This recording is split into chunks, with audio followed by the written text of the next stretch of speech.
প্রিয় দর্শক, আসসালামু আলাইকুম। এখন আমরা আছি মালয়েশিয়ার বিখ্যাত টুইন টাওয়ারের সামনে, যেটা কুয়ালালামপুরে অবস্থিত। উচ্চতার দিক থেকে বর্তমানে ৩ নম্বরে রয়েছে মালয়েশিয়ার পেট্রোনাস টুইন টাওয়ার।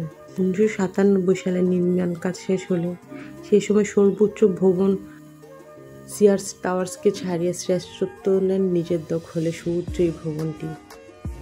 ৮৮ তলা বিশিষ্ট এই ভবনটি ১৯৯৮ সাল থেকে ২০০৪ সাল পর্যন্ত বিশ্বের সর্বোচ্চ ভবন ছিল।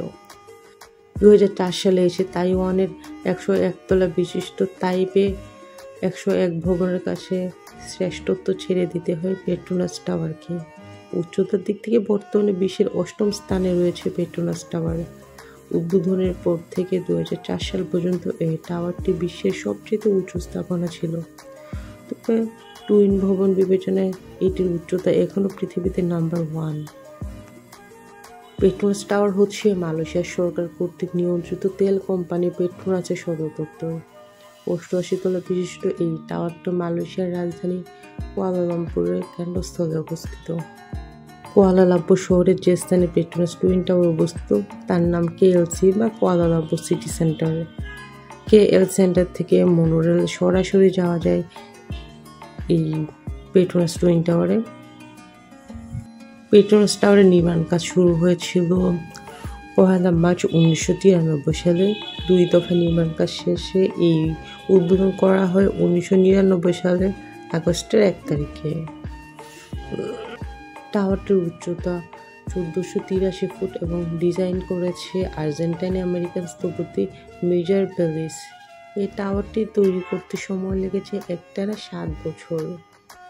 মালয়েশিয়ার মোবাইল কোম্পানি ম্যাক্সিস ও তেল কোম্পানি পেট্রোনাস যৌথ উদ্যোগে নির্মাণ কাজ শুরু করে। তো এখন আমরা আছি পেট্রোনাস টুইন টাওয়ারের নিচে যে KLC আছে তার পাশে। ডান দিকে ভিতরে গেলে শপিং মল, বিভিন্ন রকমের অফিস। আমরা পাশ ধরে হাঁটছি। রাস্তাঘাটগুলো এত ক্লিন, এত পরিষ্কার পরিচ্ছন্ন, আসলে হাঁটতে ভালোই লাগে। আর এটা সামনে যেহেতু একটা ফোয়ারার মতো আছে, এই জন্য এখানে বাতাসটা সবসময় ঠান্ডাই থাকে। কারণ বিভিন্ন শপিং মলে দেখা যায় যে শুধুমাত্র শপিং মল এরিয়াটাতে হয় কি প্রচণ্ড গরম থাকে, কিন্তু এর আশপাশ এরিয়াটা অসম্ভব ঠান্ডা। আর আমি তো যতক্ষণ এটা সামনে থেকে আমার চোখ ফেরাতেই পারি না, সারাক্ষণ মনে হয় যে এটা দিকে তাকিয়েই থাকি, এত সুন্দর। তবে এটাতে আপনারা চাইলেই কিন্তু উপরে উঠতে পারেন। তো এখানে উপরে উঠতে গেলে আপনাকে অনেকদিন আগে থেকেই অনলাইনে টিকিট বুক করে রাখতে হয়। আসলে আমরা উঠতে চেয়েছিলাম বাট টিকিটটা পাইনি। না, উপরে যে একটা ব্রিজের মতো আছে ওখানেও হাঁটা যায়। উপর থেকে কুয়ালালামপুর শহরটাও আপনি জায়গা দেখতে পারবেন। আর এখানে যে গোল্ডেন কালার একটা বিল্ডিং দেখলেন ওটা হচ্ছে পাবলিক ব্যাংক।